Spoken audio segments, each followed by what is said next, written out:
고레에다 히로카즈는 데뷔작 환상의 빛을 제외한 자신의 모든 영화의 각본을 스스로 집필한 감독이었습니다. 그런 만큼 고레에다 히로카즈 감독의 신작 영화 괴물은 흥미로움과 함께 불안함을 느끼게 만들었습니다. 도이 노부히로 감독의 영화 꽃다발 같은 사랑을 했다 같은 히트작 각본을 집필한, 심지어 칸 영화제에서 각본상을 수상하기까지 한 사카모토 유지의 각본이라고 하더라도 그것이 스스로 각본을 집필하기에 자신의 색을 뚜렷하고 온전하게 드러낼 수 있는 고레에다 히로카즈 감독의 연출과 어우러질 수 있을까 하는 불안이었습니다. 이는 기우였습니다. 물론 각본에 있어 아쉬운 점이 존재하지 않는 것은 아닙니다. 메시지를 전달하기 위해 조금은 인위적이고 딱딱한 각본이 탄생했다는 점은 분명 지울 수 없는 아쉬움입니다. 하지만 이를 감안하더라도 괴물은 훌륭한 영화였습니다. 나를 구성하는 영혼과 그 영혼이 살아가고 있는 이 사회의 시스템에 대해 재고해 볼 수 있는 기회를 고레에다 히로카즈와 사카모토 유지, 그리고 사카모토 류이치는 분명 주었습니다. 부산국제영화제에 티켓팅을 실패하고만 탓에 군대에서 휴가를 기다리며 인터넷에 올라온 고레에다 히로카즈 감독의 영화 괴물에 대한 다양한 반응들을 구경하는 동안 저는 궁금해했습니다. 어째서 사람들은 괴물의 존재를 찾고 있는 것인가? 괴물은 관객으로 하여금 수수께끼의 해결을 유도하며 막을 내리는 영화인 것인가? 그러한 궁금증은 영화를 감상하며 완전히 해소되었습니다. 괴물은 관객에게 해답을 맡긴 채 모호하게 막을 내리는 영화가 아닙니다. 오히려 괴물의 존재는 처음부터 끝까지 영화 속에 명확하게 암시되어 있습니다. 혹자는 괴물을 찾고 있는 내가 바로 괴물이었다 같은 해답을 내리기도 했지만 이는 오히려 제가 발견한 괴물의 하위에 존재하는 것이라고 생각합니다. 질질 끌지 않고 이야기하도록 하겠습니다.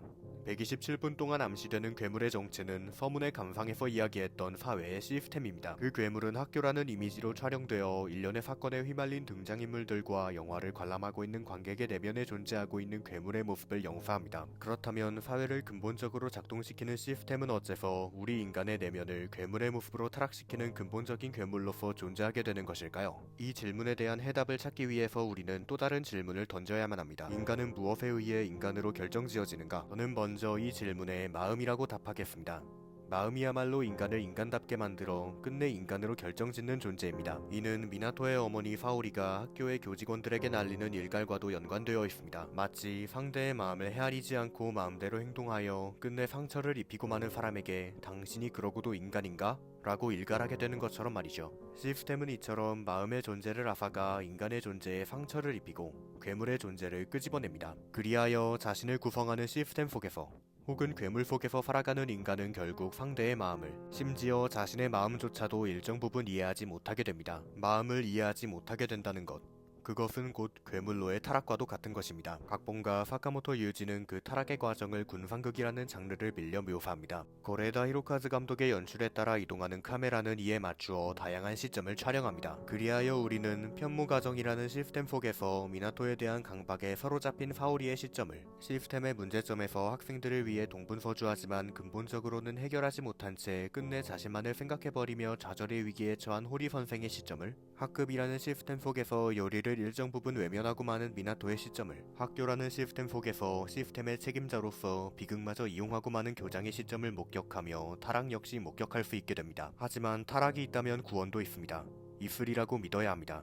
구원받기 위해서는 구원을 믿으며 진심을 다해 타락을 깨닫고 용서를 구해야 합니다. 미나토는 그렇게 합니다. 교장과의 대화에서 괴물로 타락해가는 자신을 깨닫고 그 타락을 풀어낸 뒤 태풍이 마을을 덮친 그날 밤 요리를 찾아가 서로의 마음을 이해하며 함께 구원을 받습니다. 여기서 저는 이해를 거론했습니다. 이 영화에서 이해란 오해의 반대에 서 있는 개념입니다. 시스템의 괴물은 마음을 이해하지 못하도록, 즉 오해하도록 만듭니다. 이해는 그 오해를 바로잡아 타락으로부터 구원받도록 만듭니다. 그 대표적인 예시가 바로 미나토와 요리의 관계입니다. 두 사람은 서로를 사랑합니다. 미나토는 그 사랑의 사실을 받아들이지 못하고 학급 시스템이라는 괴물에 의해 오해버리고 말았지만 끝내 깨달아 이해합니다. 그렇다면 다른 사람들도 분명 그리할 수 있을지도 모릅니다.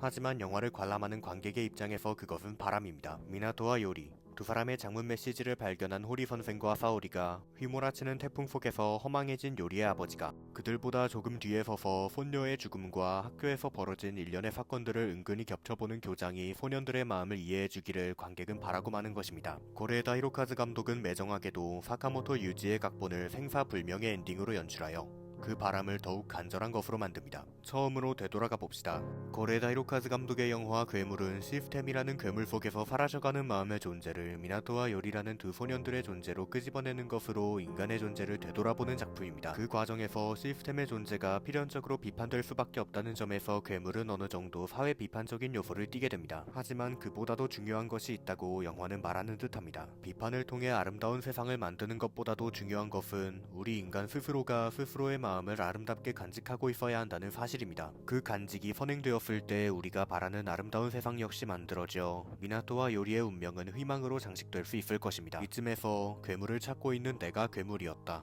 라는 혹자의 해답에 제 나름대로의 주석을 달아보고자 합니다. 조금 모호한 이 해답은 어쩌면 괴물일지도 모르는 시스템 속에서 우리는 조금씩 마음을 잃어버리며 괴물이 되어가고 있었을지도 모른다 라는 의미를 담고 있는 것이 아니었을까요?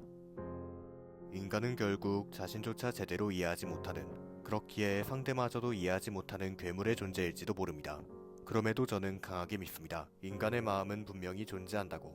그렇지 않다면 우리는 살아있을 수 없다고. 그렇다면 인간이 인간임을 결정짓는 그 마음의 존재를 앗아가고만 것은 무엇일까요? 앗아간 마음을 깊숙한 곳에 가두어 이해를 방해하는 오해의 정체는 무엇일까요? 우리는 그것의 정체를 시스템이라고 쓰고 괴물이라고 읽습니다. 괴물 속에 살며 마음을 오해하고 있는 우리는 오해를 딛고 이해하기 위해 파헤치고 달려나가기 전까지 따뜻한 햇살을 볼 수 없을 것입니다. 각본가 사카모토 유지는 그 사실을 조금은 딱딱할 정도로 인위적이지만 분명 임팩트 있는 군상극으로 써내려가고, 감독 고레다 히로카즈는 스산하고도 따뜻한 생사불명의 엔딩으로 그 과정을 화면 속에서 증폭시키며, 음악가 고 사카모토 류이치의 선율은 오해와 이해 사이에 선 두 소년들을 살며시 감싸 안습니다. 그리하여 괴물은 영화라는 종합예술의 이름으로써 훌륭해집니다.